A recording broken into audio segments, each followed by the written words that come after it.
Thank you, Alex. Good morning.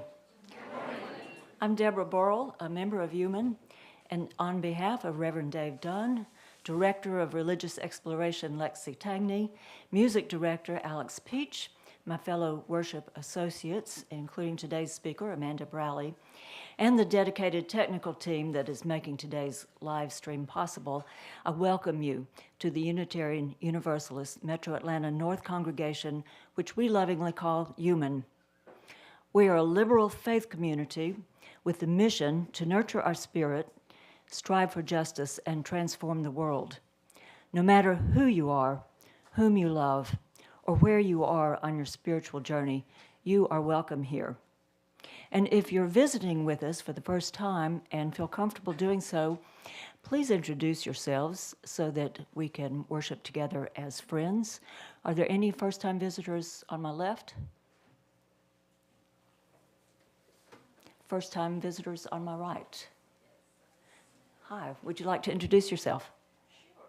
My name is Rai, and I live here in Alpharetta, just 15 minutes away from here. And we go to Off-Broadway Music School. Oh. And on our way, we always saw this worship center. So just out of curiosity, we are here. Welcome. We have a few announcements today, and first, Lexi Tagney would like to make an announcement.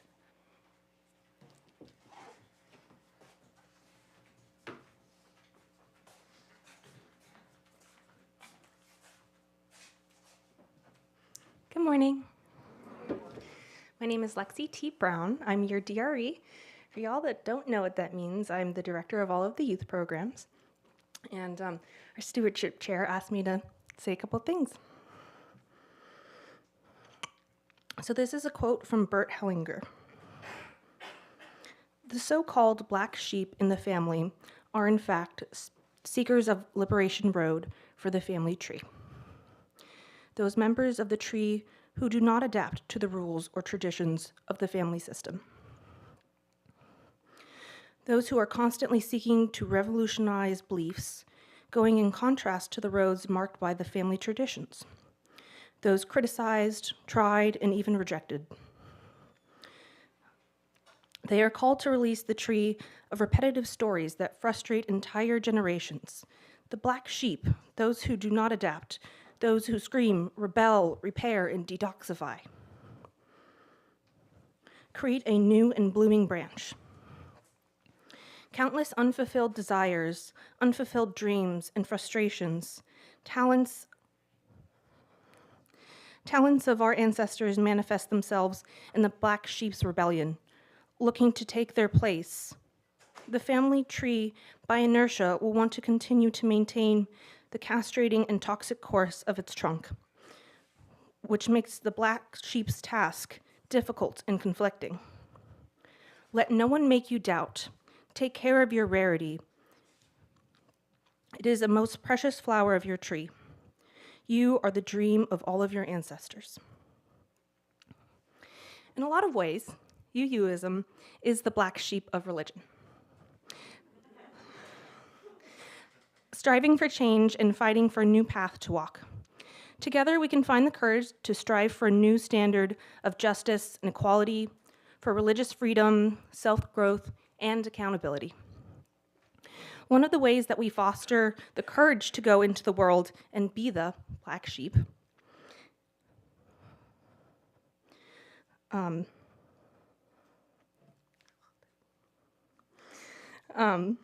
those who push against the tide is by choosing to lift our youth up, to encourage them to be that force and in turn learning from and with them.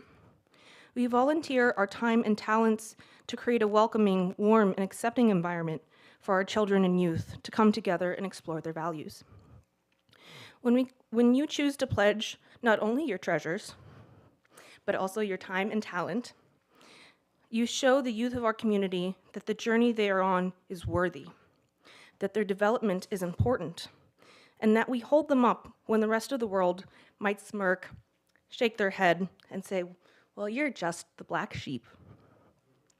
The work we do at this congregation encourages all of us to wear the name Black Sheep on our sleeve as the true compliment that it is.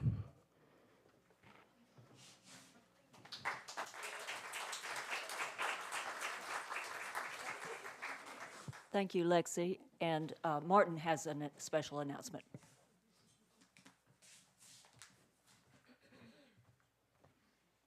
So hi, I'm Martin Podorowski. I'm our stewardship chair for this year. Thank you very much to Lexi for coming up here and speaking from her heart about what UUMAN means to her. I think we all have something that UUMAN means to us, and stewardship is that time to explore it. We're about halfway through our progress for this year.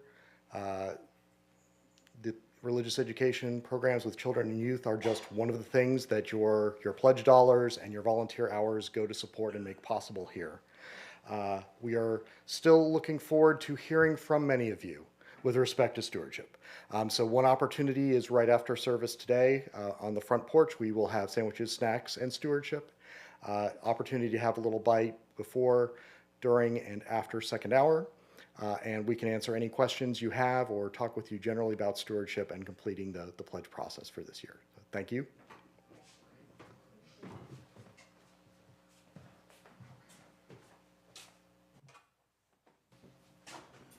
Thank you, Martin. So after you grab your sandwich, right after the service, during second hour, starting at 11:15, we have Sunday service reflections in this building downstairs, room 3, eating to extinction, downstairs fellowship in this building, room 1, neighborhood connections ministry in the youth group room, music share, our informal jam right here, and in this room. The cancer support group will meet at 2 today over Zoom, so contact Kim Palmer for details. And maybe you haven't heard, but UUMAN's solar panels last month generated 777 kilowatt hours of electricity, saving us $93 and saving 14 trees. Details about our solar-powered energy production can be seen on the running slideshow in the rear of Fellowship Hall. And 2 weeks from today, on March 12th, there's the return of the Great Chili Cook-Off. It's at noon after first hour, and all are invited. So for more information, please speak to Jane Sewell or Mike Chambers.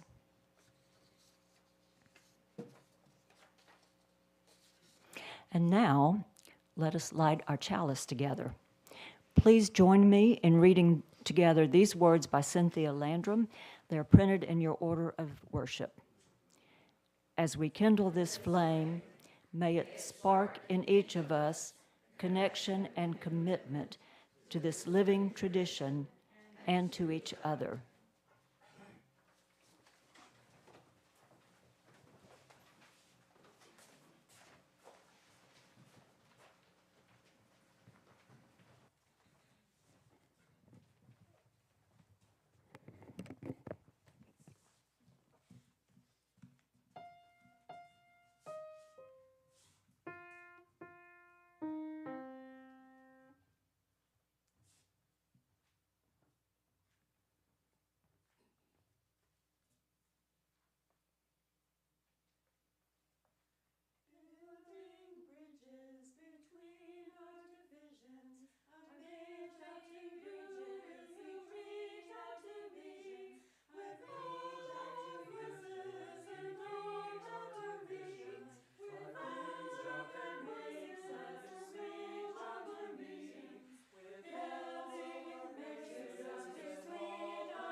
this has the hymn.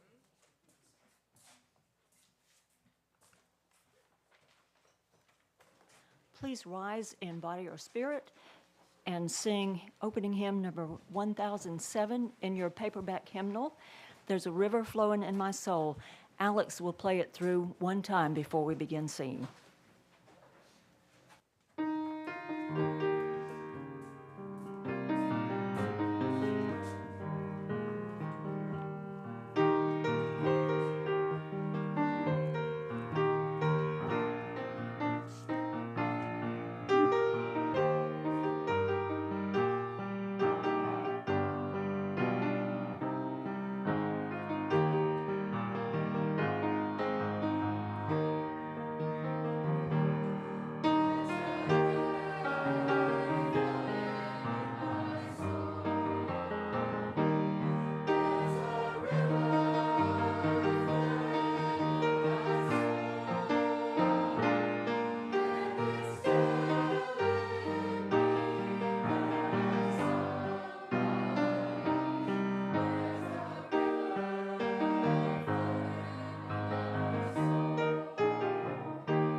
We did it.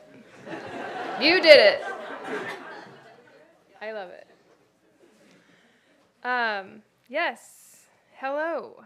So I have one correction to an announcement, and that is the textile pollution is today, not eating to extinction during the second hour, and that is downstairs in Fellowship Hall, room 2. So when you go down these stairs, there will be different rooms and they'll have numbers on them. We call that second hour, when I was growing up, we called it Sunday school. So I chose a guided meditation by Atina O'Danner called Litany of Oops and Ouch. So with eyes closed or gazing towards your nose, feet and hands grounded in a way that is comfortable for you, begin to settle the breath, the mind, the heart. Begin to inhale with intention. Exhale with intention until your breath is unaided.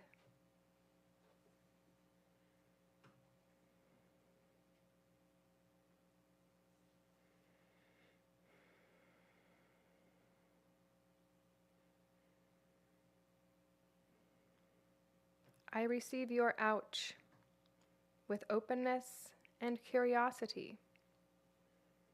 I receive your oops with acceptance and empathy. I offer my ouch with hope and trust. I offer my oops with humility and courage.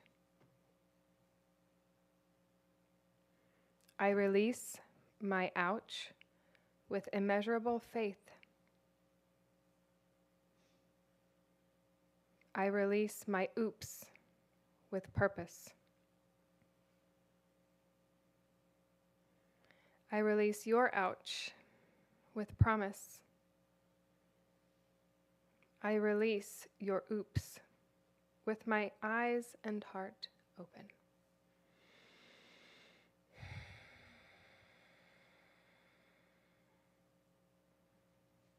Thank you.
At this point in our service, we share our joys with each other to magnify them and our sorrows to lighten the weight of their pain.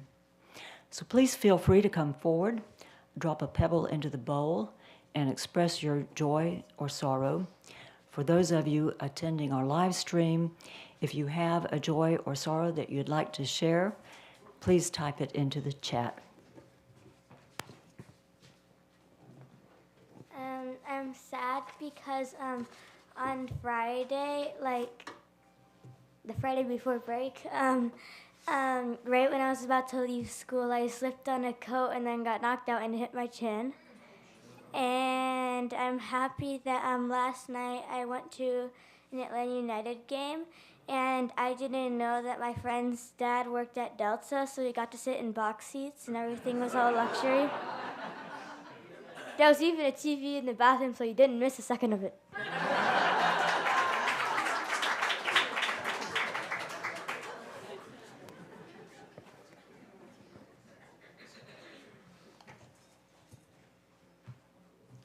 Hi, I'm Dirk Bender. I'm a member of this congregation, and I have a pebble of joy for the opportunity to play music with my friends, as a great man once said, and also a pebble of joy for the solid body electric bass short scale that's sitting in my trunk with an amplifier for anyone who wants to play bass. There are also bongos for any budding percussionists here. A pebble of joy for those two.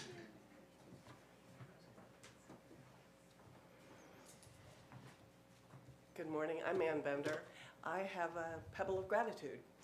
Yeah, Friday, not yesterday, but Friday, I went with 20 members of Gwinnett County and about 20 members of the Remembrance Coalition of Gwinnett to Montgomery, Alabama, to the new museum from the Equal Justice Initiative. You have to go. We went as a group from UUMAN in 2019. It's amazing.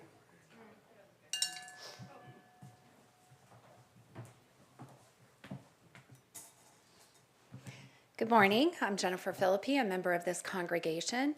I have a pebble of joy that my box from ThreadUp, an online consignment store, arrived yesterday, which allowed me to complete my completely secondhand outfit in recognition of our textile class that is happening second hour today. So please join us. Thank you.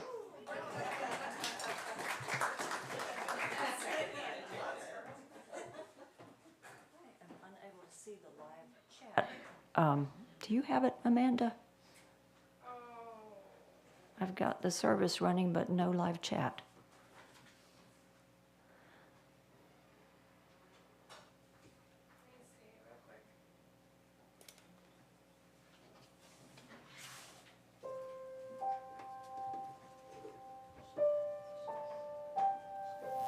Hello, this is the voice from the back of the room. Good. Denise Wilson's reports that her mother was admitted to the hospital again last night. She's being treated for an infection, but it's not yet clear what it is. And Randy Blosh expresses a joy for attending the Samuel DeWitt Proctor Conference this week, connecting with seminary friends and meeting and making new friends. And that is all. Thank you.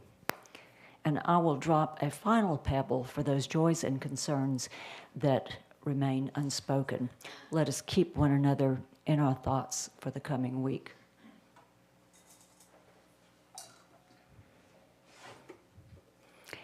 And I had chosen a responsive reading this morning that would be in our hardback hymnals, but while we're in this temporary space, those hymnals are out of reach. So I will read it. It's titled, We Need One Another, and it's by George Odell. We need one another when we mourn and would be comforted. We need one another when we are in trouble and afraid. We need one another when we are in despair, in temptation, and need to be recalled to our best selves again. We need one another when we would accomplish some great purpose and cannot do it alone. We need one another in the hour of success when we look for someone to share our triumphs. We need one another in the hour of defeat when with encouragement we might endure and stand again. We need one another when we come to die and would have gentle hands prepare us for the journey. All our lives we are in need, and others are in need of us.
Well, once a month, we give our minister the Sunday off, and we find somebody else to give the sermon.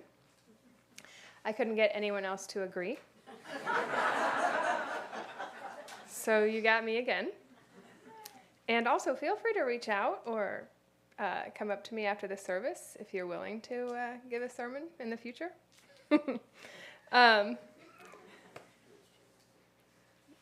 In January, I stood before you all, and I shared some information that I had gleaned from a couple podcasts Hidden Brain is the name of this podcast series. We talked a little about the concept of naive realism, which is essentially our false belief that the way we see things is necessarily the way that they are. And this concept is great for navigating the physical realm, keeping us from walking into walls or into each other, helping us play sports and the like. But it's not a concept that is so helpful in the emotional realm. Things are very hotly contested. And essentially, my takeaway was that we ought to strive to understand how others may experience things or why they may feel differently than we do. We don't necessarily have to agree, but it may help to see where they are coming from.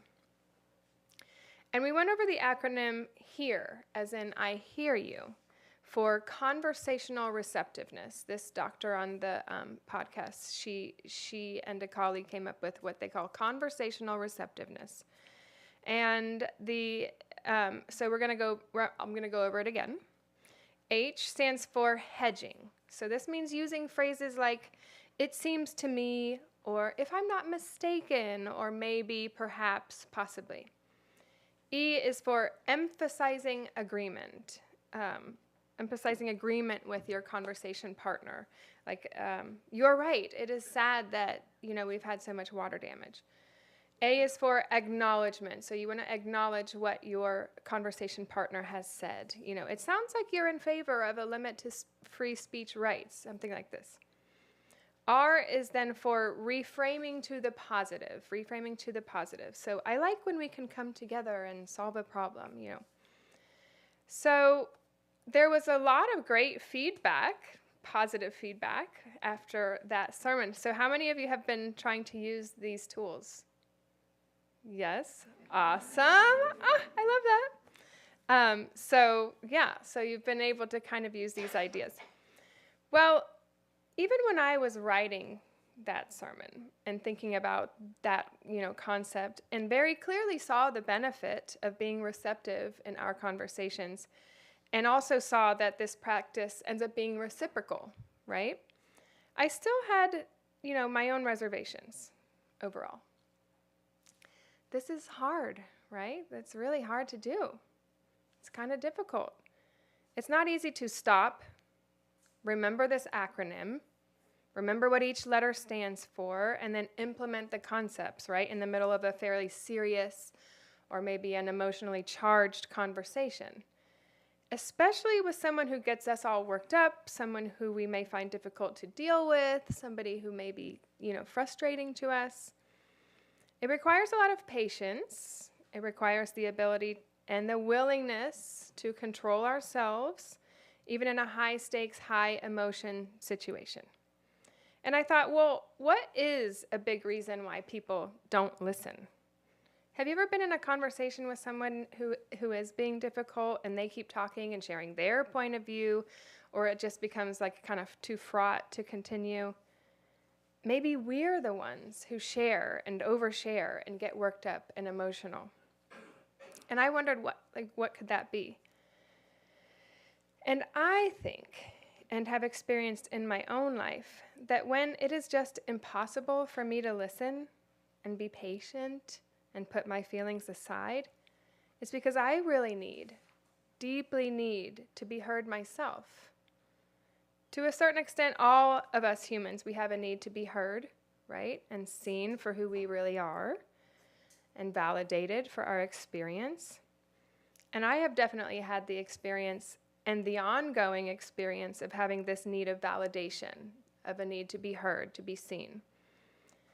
So, as an aside, one thing I love about being involved in this church, most of our meetings we begin with a check-in, right?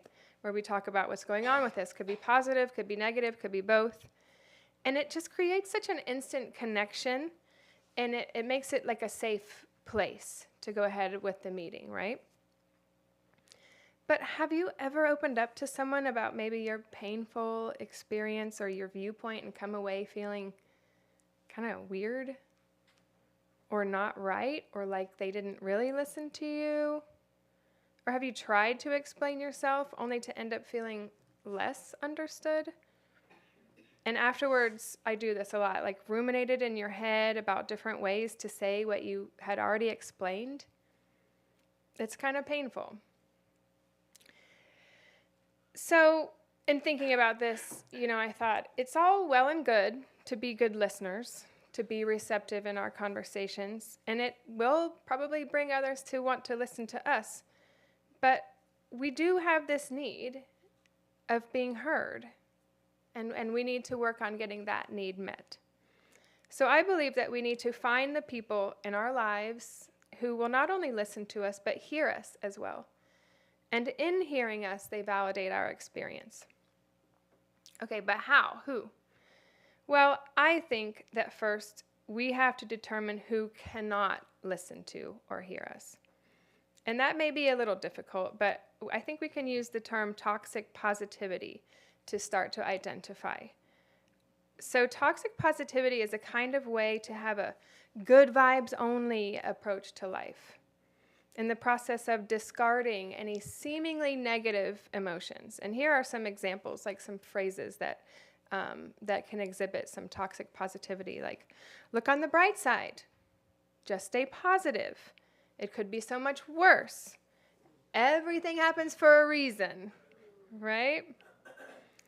Lots of people say these things, and they are coming from a good place. It's really not easy to hold space for someone when they share something difficult for them.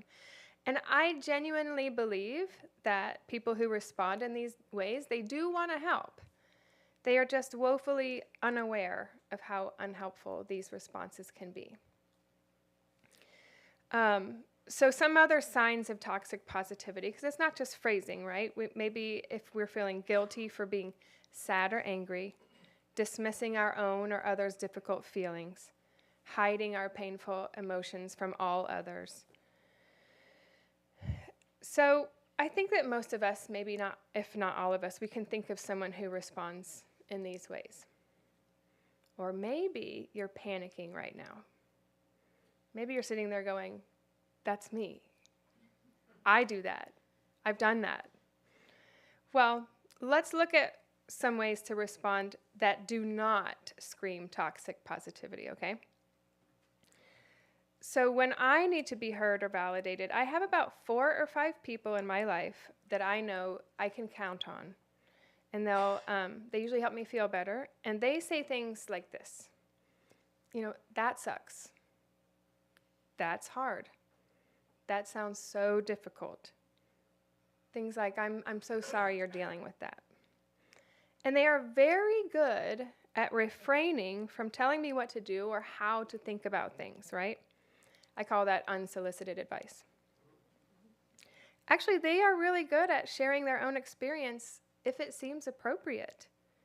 And they're usually pretty good at asking if it's okay to give that feedback. So if you need to be heard, that's okay. It's all right to recognize that you have this need and to work to get it met. And I encourage you to seek the humans that will, hold that space for you. So I'm just going to recap. So we're going to avoid toxic positivity phrasing like, I'm sure it'll all work out. Using validating phrases like, that totally stinks. I'm so sorry to hear that. Ask your conversation partner if they want feedback first. No unsolicited advice. And go ahead and share from your own experience. Thanks.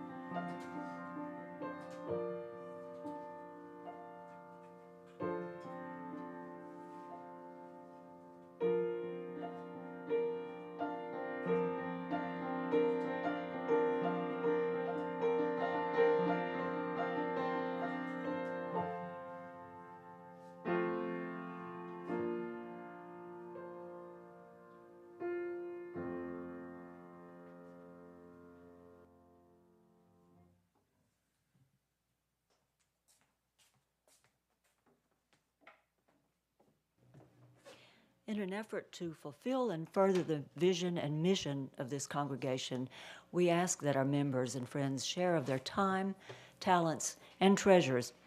With this, we will now take the offering, and you may also give using the Givelify app.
Please rise in body or spirit to sing closing hymn number 1021, Lean on Me, in your paperback hymnal.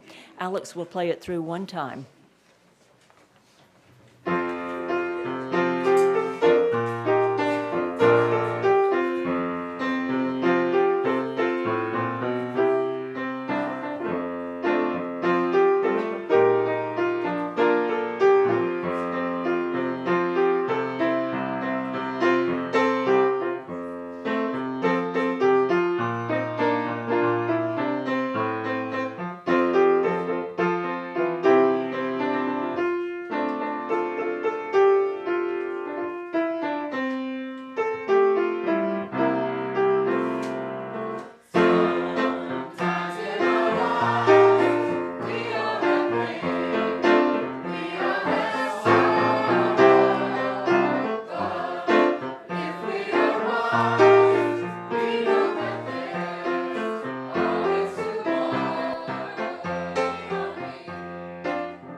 Say with me the words by Elizabeth Sell Jones for extinguishing our chalice.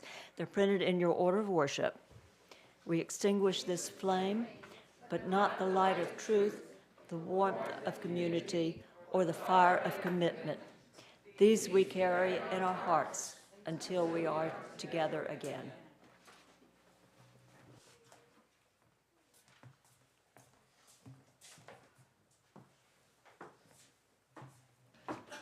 UU Birmingham, their loss is our gain, and Deborah.